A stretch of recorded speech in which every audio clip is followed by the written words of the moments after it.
you sneaky little fellas snuck in new music. There's new Romantics recordings that just popped online. Well, Kyle, here's the thing. We have been working in the studio on and off now for, I might be pushing it, but it might be like at least the last 2 years, if not even more now. But we were supposed to finish this stuff up way before that. It was supposed to be done and out last year, but we had a pretty rigid touring schedule during the summer that took us away from recording in the studio, and we had to time it out when we had shows, for instance. But the bottom line is, yes, you're right.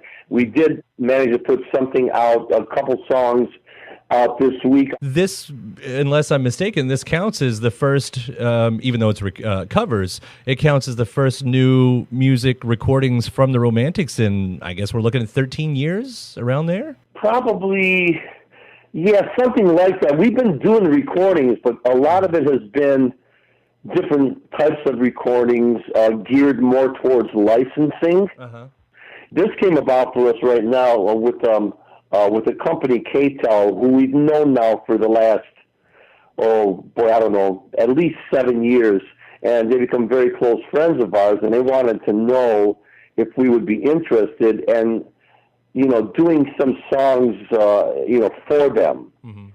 And then we said, well, we can do that, but we also have a few of our own songs that, that we want to record, go to the studio. So can we kind of do a combination of the both? And then they wanted to put out these two. We have another couple of originals too, but they were going to come out now, but were decided to hold back when they put out what will amount to be an album's worth of material. Yeah. So now we did Daydream Believer and We Got to Get Out of This Place. Yeah. Was there any reason for those two in particular? We Got to Get Out of This Place. We had been toying with it for a little while prior to that, and it's been in our set now for the last couple of years anyways, in our live set. And, and everybody who's heard those songs obviously is familiar with Daydream Believer, by the Monkees, right? Mm-hmm. And We Got to Get Out of This Place is, the Animals. Everyone's familiar with those versions. We Got to Get Out of This Place a little bit. We gave it our own little twist to it. And actually we did the same thing with Daydream Believer. It stays pretty true to the track, but if you listen close, we kind of tweaked it here and there. Oh, yeah. I mean, it's got that, as they always said, that power pop stamp on it. I love what you guys did, though, to We Got to Get Out of This Place. I mean, like really? It's the song. We know the song, but it's got your thing on it. It's I love what you did with it.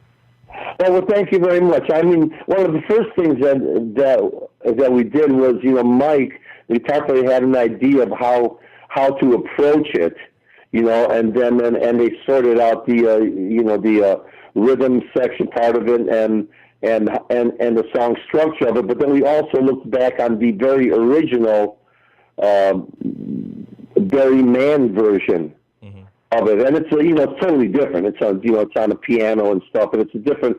The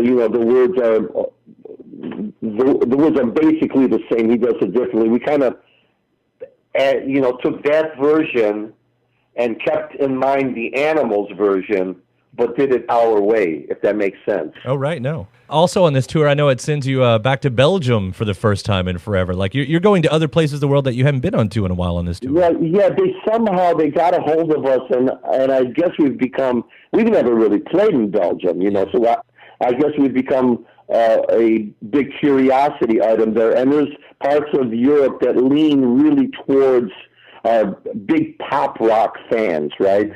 We found that out from going to Spain 2 or 3 times within the last 10 years and playing there, and they're very heavily into power pop and stuff there. And apparently we're doing this show here where we're headlining this power pop festival, whatever it may be. Right. It's interesting, obviously they've had a little bit of problems there within the last year. Everybody knows it's been very well documented, but we're looking forward to going there and, playing for them. Weird seg that I want to bring up because you said that. You talk about places with problems. I'm only curious myself. Like, you're still in Detroit. You're like, Yes. how's it going up there? Well, Detroit rolls, Kyle. Detroit rolls the way, essentially the way the car companies do. Mm-hmm. So if the car companies are going good and if the economy is trending upward, then there's more call for cars to be made, and that puts more people back to work. Now we had, the whole country had problems back in 2008, 2009, and so on, right? But now that the car companies are, pumping out more and more cars, that means that all the smaller shops, in the metropolitan Detroit and suburb, that make parts for, the big three and stuff, it's, they're back on their feet again. Right. So, you see the city's rebounding, slowly. It's not going to get done overnight, as we all know that it takes literally no time to tear something down, but take, 2 or 3 times as long to build it up again. Right. And it's just been painted in such an interesting light over these last couple of years. And I know with the press, they're always looking for the juicy story. So I've kind of taken it with a grain of salt on some of this. But even folks like I trust, like Anthony Bourdain, who's done a couple shows there, said, America abandoned Detroit or something. And I didn't know to what extent that was true. Well, you know what? I saw that show and I just wish that there was, because they tend to focus in on more plight, than the positive. But I thought Anthony did a fantastic job of that whole hour. Oh, yeah.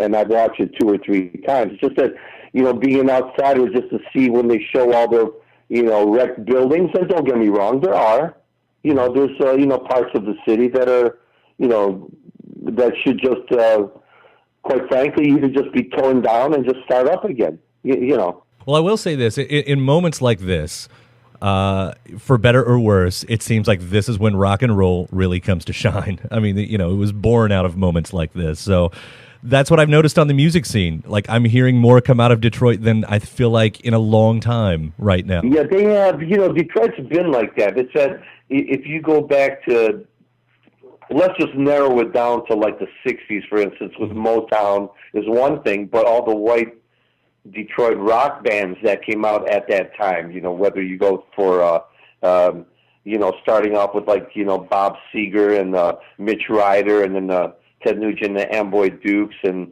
the Rationals, moving on to the MC5, the Iggy and the Stooges. Alice Cooper was here too at that same time. You're talking, that's a lot of talent. Yeah, it's amazing.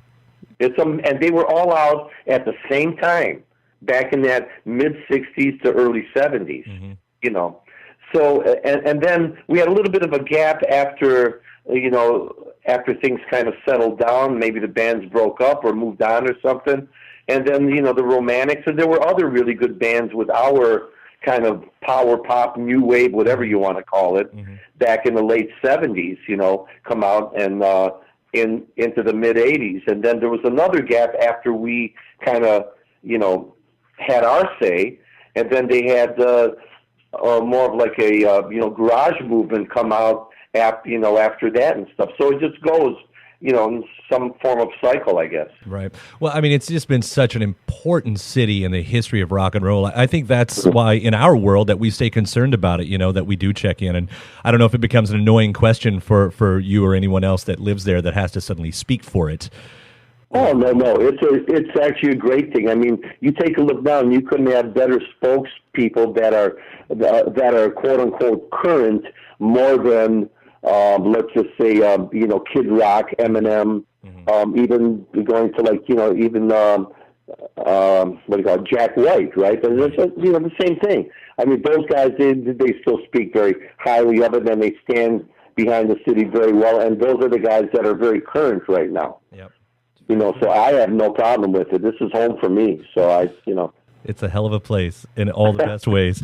I do want to bring this back around to the new music. You're talking about you guys are, you're making the new music. They're originals. Is there anything you can tell me about that? To kind of any tips or secrets about all I what we can can tell expect? you is that we've been we've never stopped recording. I mean, we've uncovered tracks that haven't, that are kind of sitting there dormant, that have not been released to the public, which we're trying to find a proper way to do it, without having to go in and re-record them again, because the versions that we have are actually very good.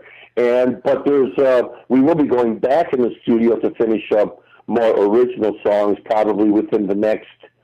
Well, we have to get done with this tour during the summer. We're going to be pretty, busy till it looks like September or October. So, but in the meantime, we have these. There's a group of songs that will be coming out. Yeah.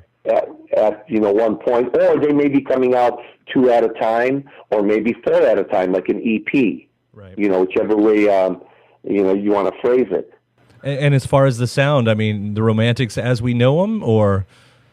Well, it's still basically, it's what we are live, and it's what we do best, which is, we're a Detroit band with that, with that Detroit kind of edge to it, but still a pop sensible band, if that's a correct term for it, and we do what we do best, which is pretty much, rock and roll. Rock and roll. Which, yeah. And by the way, props on the other projects that you've been working in that with some great rock and roll. I know you spent a couple of years, a few years ago in Ringo's All-Star Band, and then the Empty Hearts a couple of years ago. That was a great project.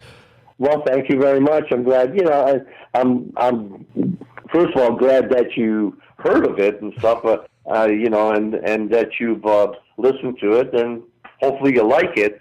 It's just it's one of those things that just comes along almost out of nowhere, and when it gathered momentum in a hurry. Yeah. Well, especially, I was kind of chuckling to myself as, read that album was knocked out in 5 days, and then I thought, and the Romantics. Well, I'll tell you what, though, if you wanted to compare the two, the Empty Hearts don't do smidgen of the amount of shows that that the Romantics do. Yeah. So on one hand, you have to set time aside for everything, but also if someone's if we're that much in demand to go and do shows, whether it be here or internationally and stuff, you're going to want to do those shows because obviously people want to see you, and quite frankly, for the musicians to make money off of their product, you either have to be on that higher end of the ladder, or if you're not, there's like a middle ground. But you make your money when you go out and play shows because you're able to sell merchandise and everything else.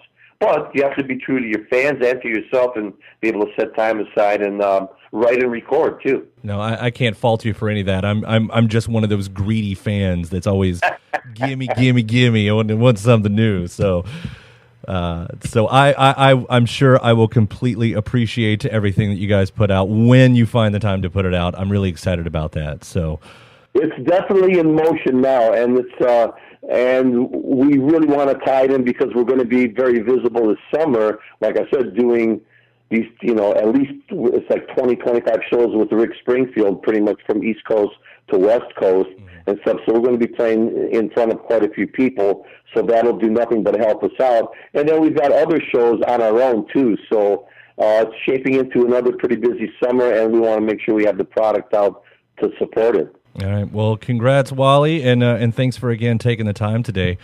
Okay. Thank you very much, Kyle. All right. We'll see you around. Bye. All right. Bye.